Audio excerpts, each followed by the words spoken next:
d'avoir les hommes de Dieu. Et c'est l'un de notre, le pasteur Soro, qui va nous apporter la parole de Dieu ce matin. Dieu bénisse son serviteur.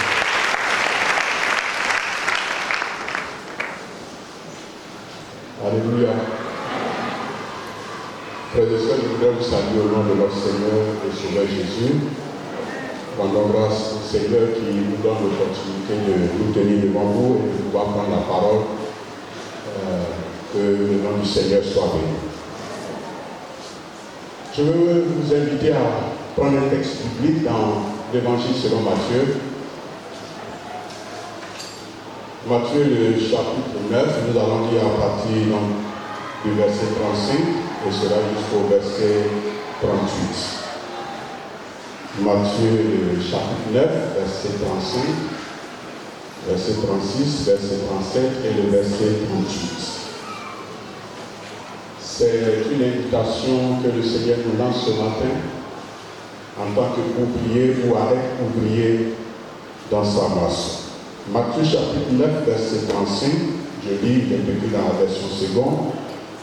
Jésus parcourait toutes les villes et les villages, enseignant dans les synagogues, prêchant la bonne nouvelle du royaume et guérissant toute maladie et toute infirmité. Voyant la foule, il fut ému de compassion pour elle, parce qu'elle était languissante et abattue, comme des brebis qui n'ont point de berger. Alors, il dit à ses disciples, la moisson est grande, mais il y a peu d'ouvriers. Priez donc le maître de la moisson d'envoyer des ouvriers dans sa moisson. Amen. Nous te bénissons pour ta parole, nous prions ce matin, Seigneur, que tu nous communiques juste cette pensée et fasses du bien à ton peuple par le Saint-Esprit et au nom de Jésus-Christ. Amen. Dieu a besoin de toi comme ouvrier pour la moisson. Dieu a besoin de toi comme ouvrier dans sa moisson. Tel est le sujet que nous voulons aborder avec vous ce matin.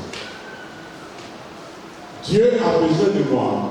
Dieu a besoin de mon frère. Dieu a besoin de ma soeur.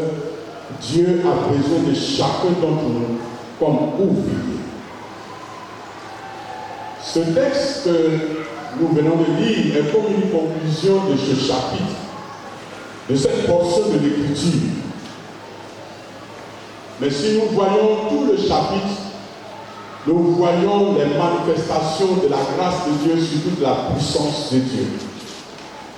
Et il se conclut par une invitation à prier pour que nous ayons davantage d'ouvriers dans la moisson. La croissance de l'Église, les méga-églises aujourd'hui nous font penser que nous sommes tellement nombreux qu'on n'a plus besoin de personnes pour travailler dans le champ de Dieu. Et je voudrais vous dire que si nous regardons la population mondiale aujourd'hui, et si nous regardons les enfants de Dieu, les chrétiens que nous sommes, nous avons encore du travail à faire. C'est pourquoi, à travers le texte de ce matin, je voudrais t'inviter, frères et sœurs, à t'engager dans l'œuvre du Seigneur parce qu'un besoin se présente. Ce texte que nous avons lu établit le fait que la moisson est grande. Le Seigneur, il annonce cela.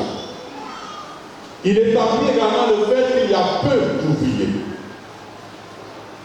Mais aussi et surtout, nous sommes encouragés et engagés à être des ouvriers dans la moisson du Seigneur.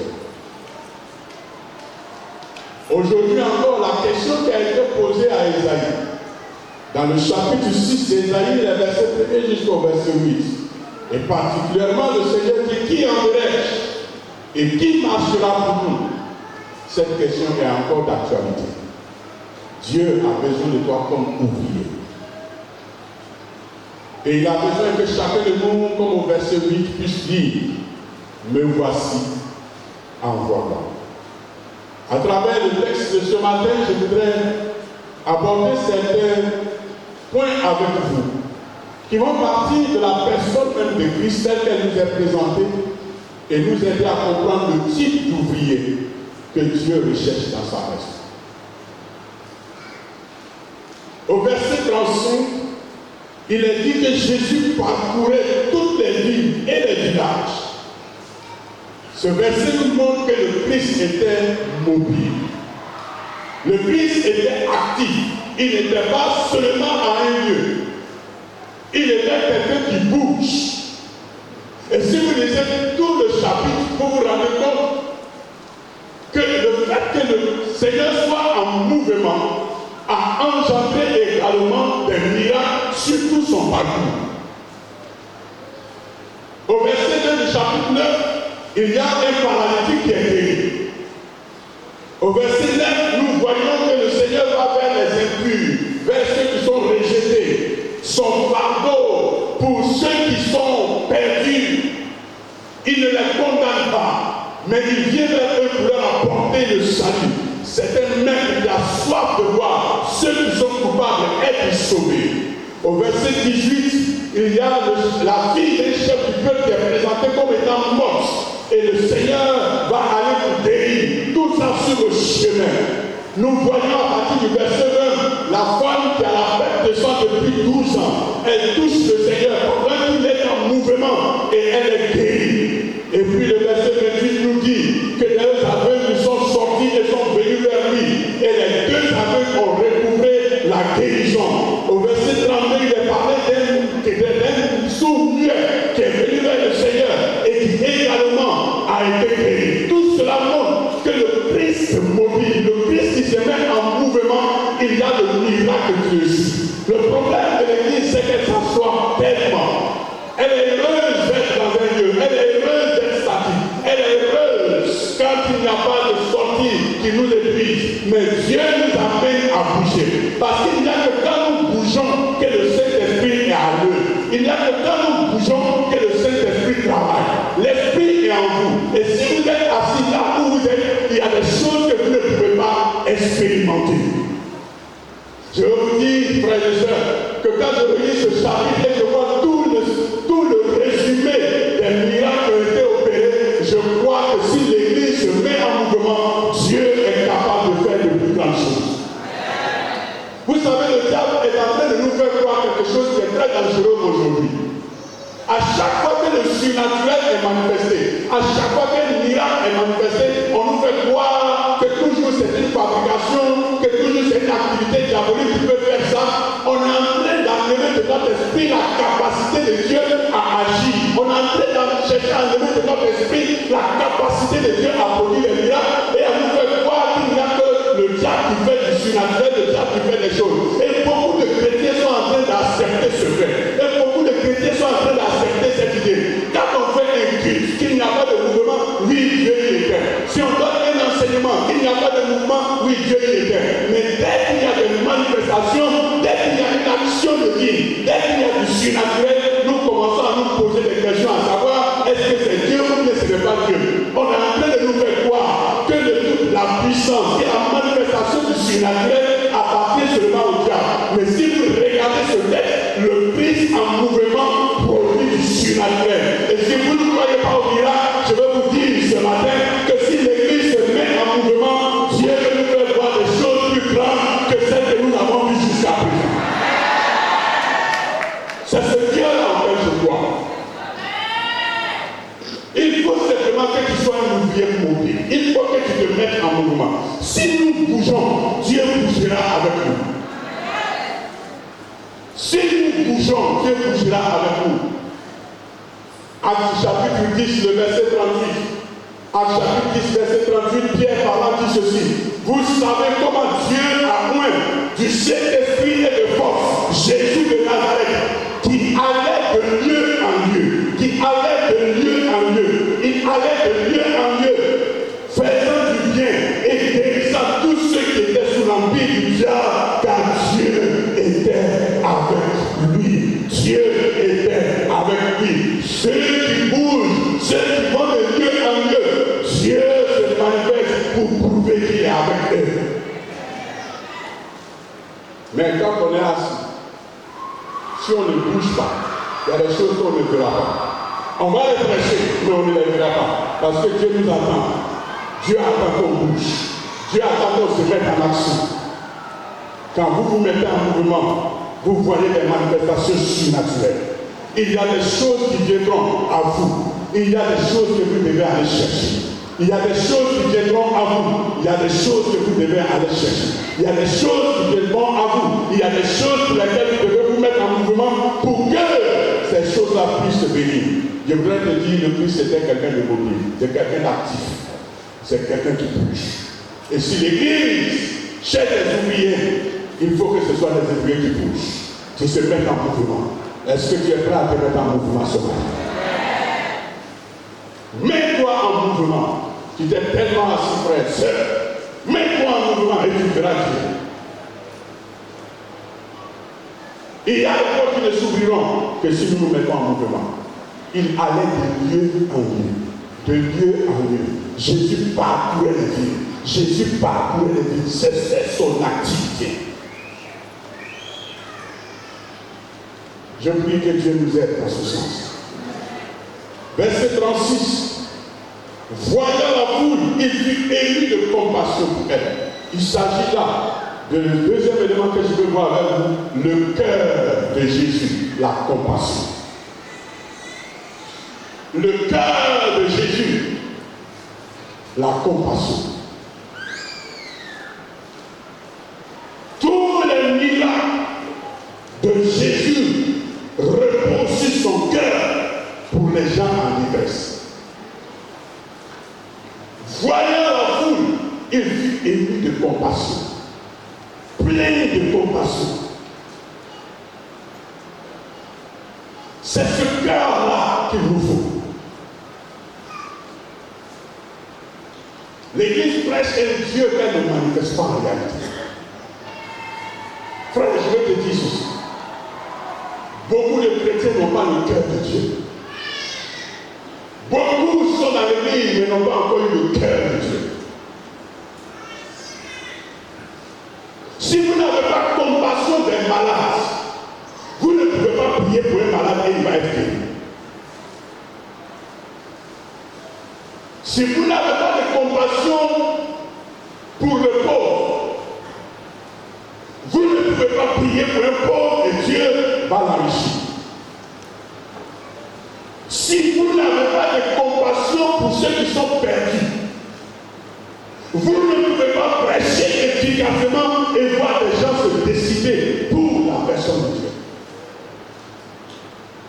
Comme je l'ai dit, si vous n'avez pas de cœur pour celui qui est pauvre et démuni, vous ne pouvez pas être quelqu'un qui prie et qui voit les gens être délivrés.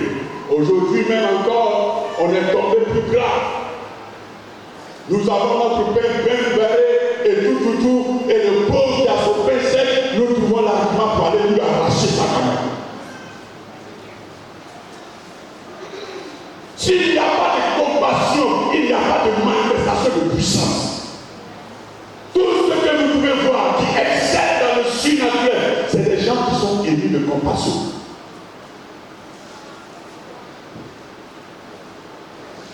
Le mot compassion a les mêmes racines que la miséricorde.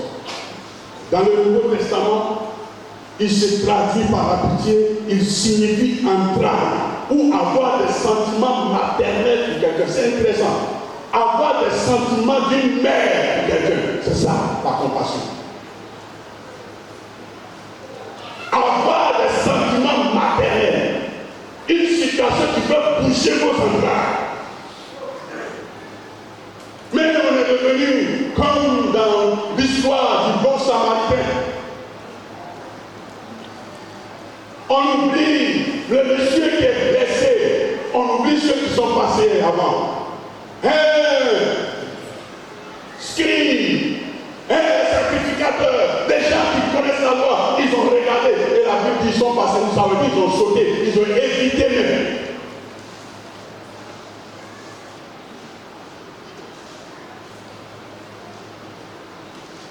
Avez-vous de la compassion? Les ouvriers que le Christ recherche, c'est des gens remplis de compassion. Si on veut prêcher pour que les pécheurs pécheurs soient sauvés, il faut qu'on ait la compassion pour ces pécheurs. Il faut qu'on ait le cœur de Jésus. Il les voyait languissants, fatigués comme des brebis qui n'ont point de berger. Ce cœur-là, il nous manque. La compassion est l'attitude de celui qui cherche à répondre aux besoins des autres, à soulager les souffrances des autres.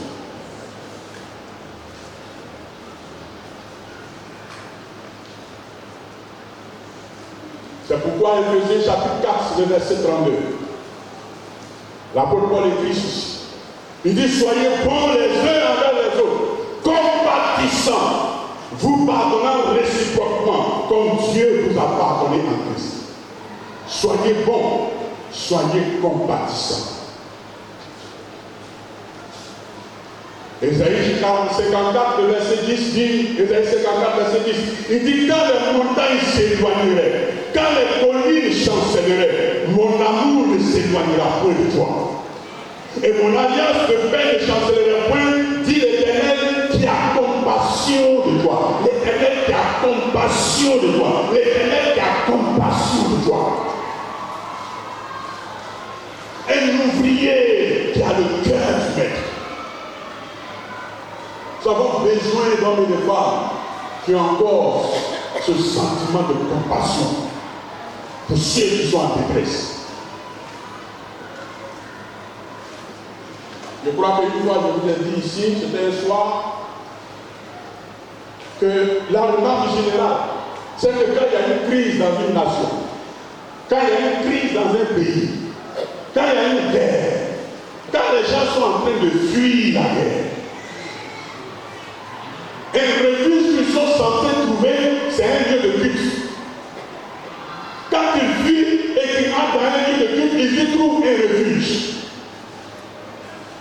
Mais de toutes les guerres, de toutes les situations de crise qu'on a en Afrique et dans le monde, combien de fois avez-vous vu les gens aller se réfugier dans les églises évangéliques ou pentecôtistes? Ne sommes-nous pas aussi des lieux de culte? Ne sommes-nous pas aussi des lieux de culte? Mais pourquoi les gens ne peuvent pas aller se réfugier chez nous? Et ils vont courir pour aller se réfugier là où nous nous disons qu'il n'y a pas de Dieu. Pourquoi? Parce qu'ils vont y trouver de l'amour. Parce qu'ils vont y trouver un accueil. Parce qu'ils vont y trouver des places ouvertes. Parce que ces personnes ne vont pas mettre en avant leurs difficultés financières, leurs situations.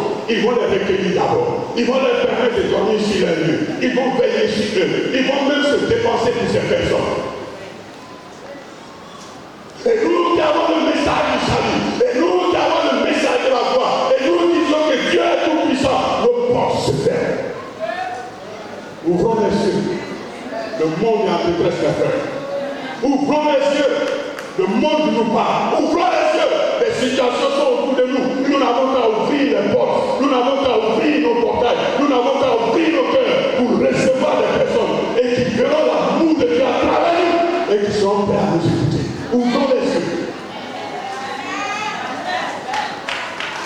La compassion. Une vie émue de compassion. Une vie émue de compassion. Nous avons la parole de Dieu. Nous avons le message de Dieu. Mais nous n'avons pas le cœur de Dieu. Et tant que nous n'avons pas revêtu, recevoir le cœur de Dieu, nous ne pouvons pas voir la manifestation de Dieu. La manifestation de Dieu est réelle. Le Christ est capable d'agir, mais il n'agit qu'avec ceux qui ont son cœur. Ceux qui ont son cœur. Ceux qui ont son cœur. Quand vous recevez le cœur de Dieu, quand le Saint-Esprit vous donne le cœur de Dieu, quand votre cœur a été transformé, quand votre cœur est devenu un cœur ému de compassion, qui bouge, les entrailles sont touchées à la souffrance de l'autre, nous verrons des malades être guéris, nous verrons des paralytiques se lever, nous verrons des sourds parler. Pourquoi? Parce que nous aurons de la compassion pour eux. Le cœur du maître, c'est ce qu'il nous faut. Un pasteur m'a donné ce témoignage dans un pays où, à côté de nous, il y a eu une famille. Et pendant la période de famine où il y avait des difficultés à manger, il y a un jeune homme qui était resté au village parce qu'il a vu une vieille grand-mère qui ne savait où aller. Elle était la seule et ce jeune chrétien est resté. Et le peu de nourriture qu'il trouvait, il venait partager avec cette vieille grand-mère. Quand les choses sont revenues, les prières ont commencé, et que les francs sont venus, que l'église a été implantée, que le jeune a invité la maman à l'église, elle est venue. La maman s'est engagée et elle faisait les cours. Elle a fait cours de baptême, tout ça, elle est arrivée au baptême. Et comme c'est une vieille grand-mère, quand elle est rentrée dans l'ordre, le pasteur s'est dit, on ne va pas lui poser beaucoup de questions. Parce que ce n'est pas le moment de la trouver. On lui a posé une seule question. Mémé, qui est ton sauveur? Et puis on te baptise. Cette vieille femme dans l'eau. Quand on lui a demandé qui est son sauveur, elle a cherché le jeune qui était là. Elle dit, c'est lui mon sauveur. Les gens qui étaient dans l'eau ont simplement soufflé dans son oreille. Il faut demander, faut dire c'est Jésus. Elle dit, faut dire c'est Jésus. Et elle a dit, je sais que c'est Jésus. Mais si lui ne m'avait pas maintenu en vie, comment est-ce que j'aurais vu et rencontré Jésus? Si le Christ est sauveur, alors nous avons la mission de sauver. Si le Christ a le mandat de sauver les âmes, alors nous avons le mandat de sauver. Nous sommes des sauveurs. Les frères, les sœurs, les amis sont autour de nous. Ils ont besoin que notre cœur se manifeste. Sauvons. Parce qu'il y a de la compassion. La compassion biblique répond à deux besoins fondamentaux de l'homme. Celui d'être compris, celui de voir ses sentiments reconnus. C'est-à-dire que ceux qui ont de la compassion comprennent ceux qui souffrent. Ceux qui ont de la compassion commencent par comprendre l'autre. Et nous faut comprendre les gens pour mieux les aider. Tant qu'on n'a pas compris l'autre, tant qu'on n'a pas compris la détresse de l'autre, tant qu'on n'a pas compris la souffrance de l'autre, tant qu'on n'a pas compris les pleurs de l'autre, on ne peut pas l'aider ou l'orienter efficacement. Il y a beaucoup de personnes incomprises. Il y a beaucoup de personnes. Vous croyez que Jésus, quand il marchait cette femme à la perte de sang, elle sait qu'elle ne doit pas être dans ce lieu. Elle sait qu'elle ne doit pas être parmi les gens. Parce qu'elle est considérée comme souillée. Elle sait qu'elle ne doit pas toucher Jésus. Mais elle a fait tout cela en se le faisant même discrètement. C'est pourquoi elle a usé de discrétion. Le Christ s'est arrêté. A-t-il condamné cette femme? Non. Il a compris que c'était 12 ans de souffrance. Que c'était 12 ans d'isolement. Que c'était 12 ans de mépris. Que c'était 12 ans de culpabilité. Que c'était 12 ans de solitude. Que c'était 12 ans de questionnement sans réponse, que c'était 12 ans d'isolement, que c'était 12 ans sans amour, sans compréhension, et qu'elle avait l'unique moment, l'unique occasion de se sentir comprise et aimée. Quand il la regarde, va ma vie, ta foi t'a sauvé. Tu acceptes de briser des règles, tu acceptes de briser des règles. Mais je comprends que tu avais soif de guérison. Est-ce que nous nous comprenons? Est-ce que tu comprends ton frère? Est-ce que tu comprends ta soeur? Est-ce que tu comprends les larmes de l'autre? Est-ce que tu comprends les larmes de l'autre? Ému de compassion. Ému de compassion. C'est le cœur de Dieu. C'est l'insistance que je veux nous donner ce matin. L'Église a besoin du cœur de Dieu. L'Église a le message de Dieu. L'Église a la parole de Dieu. L'Église a fait aux manifestations de Dieu. L'Église n'a pas encore le cœur de son maître. Et si certainement Jésus était là à notre temps, certainement que nous, on allait le rejeter. Parce que quand nous disons les Écritures, nous voyons la façon dont il a été, la façon qu'il a préparé, ce qu'il a travaillé. Nous, chrétiens d'aujourd'hui, nous l'aurions rejeté certainement. As-tu le cœur de Dieu, mon frère? Aie de la compassion. Que le Seigneur nous aide ce matin. Alléluia. Troisième élément, c'est le constat fait par Jésus, verset 36. La moisson est grande, mais il y a peu. C'est un constat. C'est pourquoi je vous disais en début que si on regarde les méga churches, si on regarde les méga églises aujourd'hui, si on regarde tout le mouvement, si on regarde la salle dans laquelle nous sommes, on peut dire, mais Jésus, ton message là, ça c'était autant les disciples, ils étaient 12, donc peut-être. Mais je peux vous dire, si vous regardez aujourd'hui, nous avons encore besoin d'ouvriers. Le besoin ici, ce n'est pas un besoin de spectateurs, ce n'est pas un besoin d'administrateurs ou d'admirateurs, mais un besoin d'ouvriers. L'ouvrier a la particularité de faire essentiellement un travail manuel. C'est un travail de courage, c'est un travail d'humilité. C'est quelqu'un qui met la main à la pâte. J'allais dire qu'il n'a pas même de chien. Malheureusement, nous avons oublié.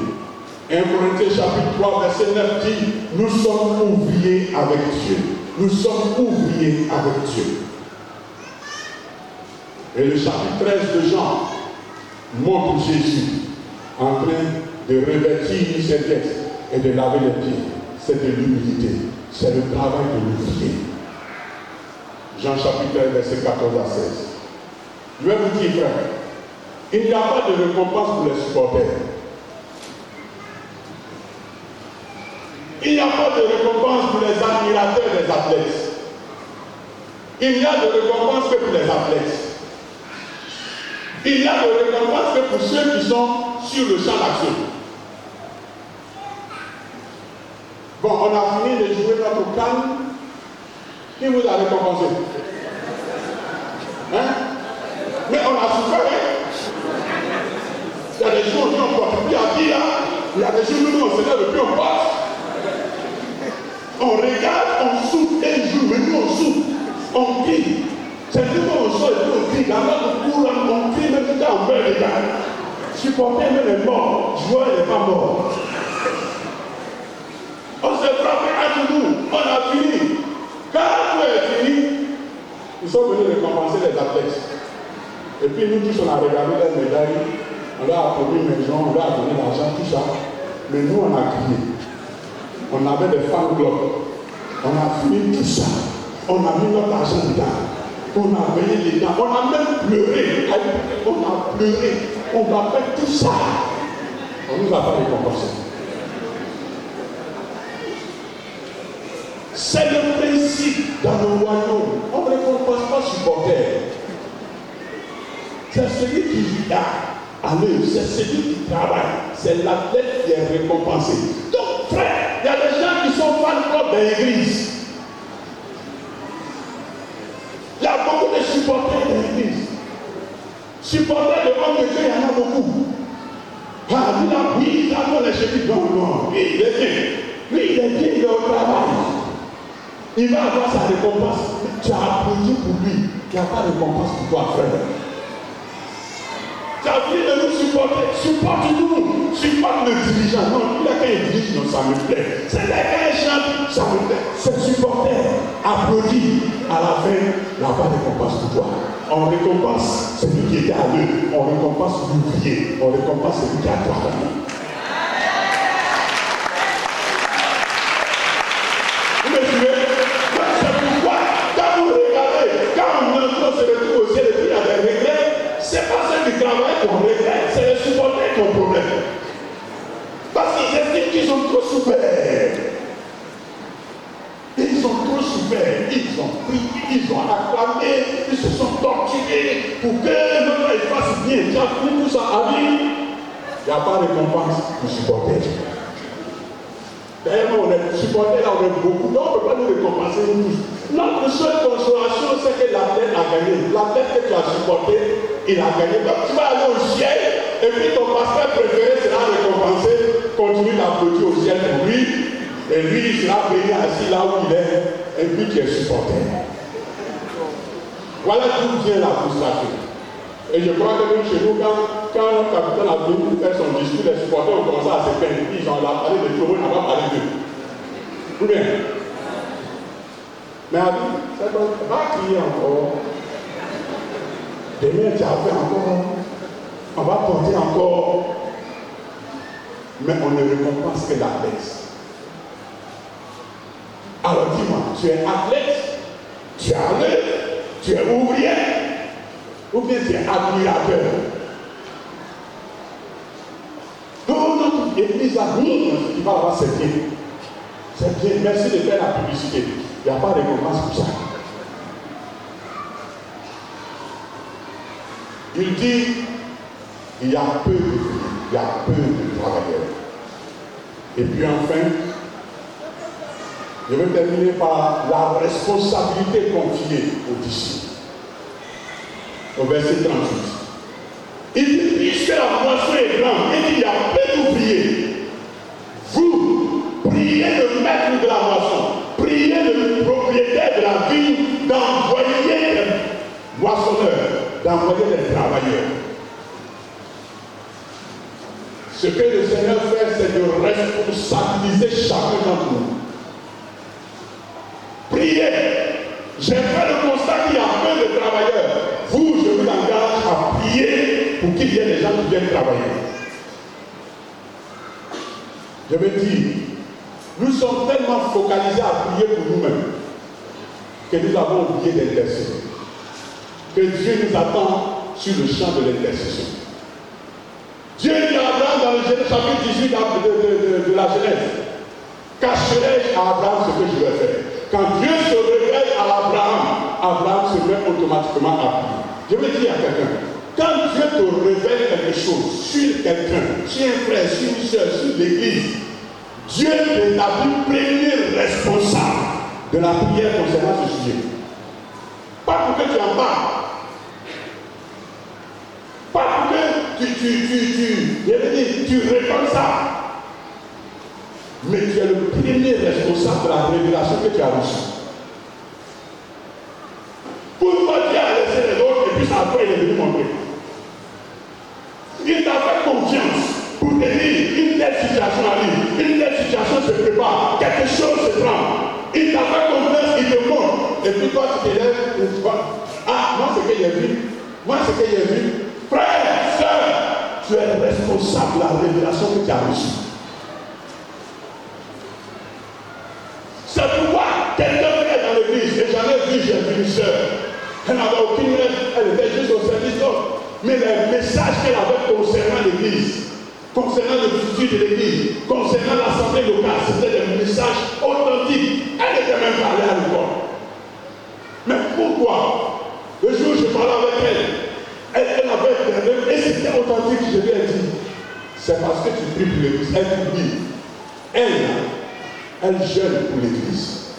Elle prie pour l'église. Ça qu'on lui demande, non mais c'est même pas. Les pasteurs ne savent même pas qu'elle jeûne pour l'église. Ils ne savent même pas qu'elle prie pour l'église. Mais parce qu'elle prie pour l'église, le Seigneur lui parle de l'église.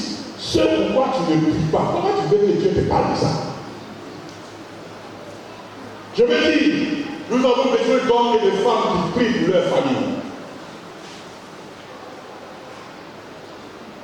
On a souvent vu des programmes où on dit, où les appels ont été lancés, des messages prophétiques ont été donnés. Oh, tu seras la référence de ta famille, tu seras la délivrance de ta famille. Frère, je vais te dire ceci. Ce pourquoi tu n'as pas prié, Dieu ne peut pas te le donner. Si tu n'as pas prié pour la vie, Dieu ne te donne pas la vie. Comment Dieu t'établirait sur ta maison, sur ta famille, alors que tu ne l'as pas porté dans la prière, tu ne l'as pas porté dans l'intercession. Tu n'as pas souffert à genoux. Tu ne t'es pas humilié. Tu ne t'es pas privé de sommeil. Tu as été réveillé à certaines heures pour dire prie pour la nation, prie pour la ville, prie pour telle cité, prie pour telle personne, prie pour ceci, prie pour cela. Tu as réfugé ça et tu veux la gloire de ceux qui prient.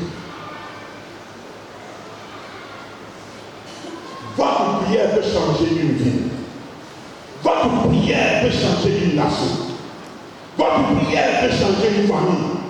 Votre prière peut changer une personne. Qui qu'elle soit, et quelle que soit la profondeur dans laquelle la personne se trouve, la prière de l'enfant de Dieu peut faire sortir cette personne. J'ai une jeune fille, elle avait 3-14 ans. Et elle m'a dit, je vais prier pour papa, il va se convertir. Cette jeune fille fait veiller de prière, elle seule. Rien que pour sa famille, rien que pour son père. Pour qu'il se donne au Seigneur. Et je me rappelle encore, un jeudi vers 17h, ce monsieur m'appelle. Je veux vous voir. Je veux vous voir. On arrive au temps. Il est arrivé lui-même. Il dit, je suis venu pour me donner au Seigneur. Et lui-même, il a envoyé non seulement ses fétiches, mais il a envoyé pétrole, il a envoyé allumette pour qu'on brûle. Lui-même, il est fait tout. Pourquoi? Parce qu'un enfant s'est privé de son mère, s'est mise à genoux. Et a dit, papa, il faut que tu sauves mon père. Je veux parler au cœur de quelqu'un. Je veux parler à nous, enfants de Dieu. Je ne sais pas, je crois que ça doit être George Miller, en tout cas qui a prié pour un de ses amis pendant plus de 50 ans pour sa conversion. C'est son ami, il ne veut pas que le monsieur aille en enfer. 50 ans de prière, d'intercession pour la conversion de quelqu'un. Qui a prié pendant combien de temps? Combien des intercesseurs? Nous avons soif aujourd'hui d'être vus. Nous avons soif aujourd'hui d'être célèbres. Nous avons soif aujourd'hui de monter sur une chaire pour qu'on parle de nous, d'un ministère public, d'un ministère qu'on nous voit. Dieu est en train de chercher des gens qui seront à genoux, dans la discrétion, mais qui tiendront le monde, et le monde bougera à leur parole, et la vie bougera à leur parole, parce qu'ils se tiendront devant Dieu, et quand ils vont déclarer, Dieu fera, parce que Dieu sait qui ils sont, parce que Dieu connaît leur place dans son cœur, ils seront à genoux pour les nations. Dieu veut transformer les familles, Dieu veut transformer les villes, Dieu veut transformer les nations, Dieu veut transformer nous, il a besoin d'hommes et de femmes. Je vous parle du cœur de Dieu, je vous parle de la parole de Dieu. Mettons-nous à genoux, s'il vous plaît. Nous parlons tellement. Pendant combien de temps encore? Pendant combien de temps encore? Quel cœur veut résister à Dieu? Quel cœur veut résister à la prière? J'ai été avec un ami nigérian. Nous étions en train de causer par rapport à l'œuvre de Dieu chez eux. Et je lui ai dit, mais il y a des grands hommes de Dieu, il y a des gens qui font des espoirs, il y a toujours eu le relais. Il m'a dit, Pasteur Soro, il y a des gens chez nous que vous ne verrez jamais sur une chaire, que vous ne verrez jamais en public. Les grands hommes de Dieu chez nous savent qu'il y a des gens dans des grottes, qu'il y a des gens dans des maisons, que même des pasteurs des églises payent pour eux, pour qu'ils soient à genoux et qu'ils prient pour le réveil, et qu'ils prient pour les hommes de Dieu. Il m'a dit, il y aura toujours des hommes d'une certaine taille, parce qu'il y a toujours des hommes à genoux. Ils n'auront pas cette célébrité, mais ils seront la base, ils sont les rois. Ils sont les entrailles de salut. Ils sont les entrailles du miracle. Ils sont les entrailles du surnaturel. Priez le maître de la moisson d'envoyer des ouvriers à sa moisson. Est-ce que tu te sens interpellé ce matin? Sœur, où est-ce que tu as arrêté le combat de la prière? La Bible dit dans Proverbe, celui qui se relâche dans son travail, il est frère de celui qui détruit. Celui qui se relâche dans son œuvre, il est frère, il est la même chose que celui qui détruit. Tu as tellement commencé. Pourquoi te prives-tu? Vous priez le maître de la moisson. Maman, mets-toi à genoux. Papa, mets-toi à genoux. Frère, mets-toi à genoux. Nous avons besoin d'intercesseurs. Nous avons besoin d'intercesseurs. Quand nous étions au groupe musical, nous avions un jeune frère. Ce n'était pas un bon musicien. Il faisait tous ses efforts, mais ça ne marchait pas. Bon, quelqu'un comme ça, on a envie de l'amener. Mais on cherche des arguments pour l'amener aussi, on n'a pas d'argument. Parce qu'il est fidèle à toutes les répétitions. Il est toujours là avant vous. Il est prêt à tout ranger pour partir. Donc tu cherches argument pour les chansons, tu ne trouves pas. Le seul argument, c'est qu'il ne sait pas chanter, il ne sait pas jouer un instrument. Mais, si vous dites de prier, il peut prier pour chaque membre en le citant par son nom.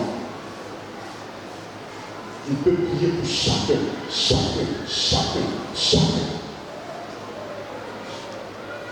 Il était là simplement comme une sentinelle. Sœur, tu chantes, ajoute au cantique l'intercession. Frère, tu chantes, frère, tu fais ceci, ajoute à cela l'intercession. Ajoute à cela l'intercession. Ajoute à cela l'intercession. La moisson est mûre, mes frères. Des gens sont sur le point de laisser ce qu'ils sont en train de faire. Dieu est en train de prêcher, d'aller là où nous pensons que Dieu ne pourrait même pas y aller. Dieu est en train de toucher des gens où nous pensons que Dieu n'aurait pas touché. Pourquoi? Parce que des gens se sont mis à genoux quelque part et sont en train de prier. Dieu te veut comme ouvrier. Un ouvrier mobile. Un ouvrier qui bouge. Un ouvrier qui a de la compassion. Un cœur rempli de compassion. Qui comprend qu'il y a un manque, que lui va se mettre à la tâche. Un ouvrier qui intercède afin que Dieu puisse se manifester. Je veux croire que nous sommes de tels ouvriers que Dieu recherche. Et que si nous étions relâchés dans notre travail, Dieu nous attend à répondre. Le maître de la moisson a besoin que tu pries et il va en susciter davantage. Puissions-nous juste un instant, avec votre permission, nous tenir debout et nous allons prier le Seigneur.